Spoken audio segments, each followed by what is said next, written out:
አርነ ስሎት ከባድ ችግር ውስጥ ናቸው። በ31ኛ ሳምንት እንግሊዝ ፕሪሚየር ሊግ መርሃ ግብር ብራይተንን ከሜዳቸው ውጪ የገጠሙት ሊቨርፑሎች የ2-1 ሽንፈት ገጥሟቸዋል።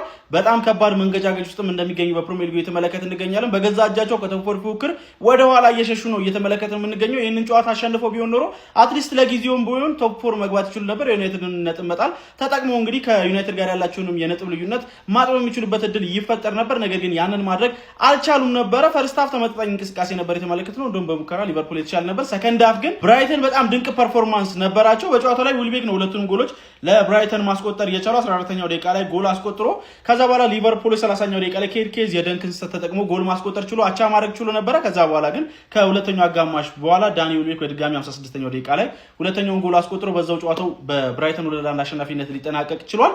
ከዚህም በላይ ጎል ማስቆጠር ይችሉ ነበረ ብዬ አምናለሁ። ብራይተኖች ከሰከንድ ሃፍ በኋላ ያሳዩን ፐርፎርማንስ በጣም ውጤቱ ይገባቸዋል ብለን እንድናስብ የሚያስገድድ ይመስለኛል። ለሊቨርፑሎች ግን በዚህ ጨዋታ ጅማሩ ላይ ኢክቲኬ በጉዳት ምክንያት ከሜዳ ተቀይሮ ወጥቶ ነበረ። በጣም አሳዛኝ ሞመንት ነበር የተፈጠረው። በእንባ ነበር ከሜዳ ተቀይሮ የወጣው። በዚህ ጨዋታ ላይ እነ ጋክፖ ምን ሲሰሩ እንደነበር በጣም ግራ የሚያጋባ ነበር። እነ ቪርትዝ ምን ሲሰሩ እንደነበር በጣም ግራ የሚያጋባ ነበር። ሁለቱም የብራይተን ጎሎች የተቆጠሩት ከተሻጋሪ ኳሶች ነበሩ። የሊቨርፑል ዲፌንዲንግ አሁን ምን ያህል ችግር ላይ እንደሆነ የሚያሳይ ይመስለኛል።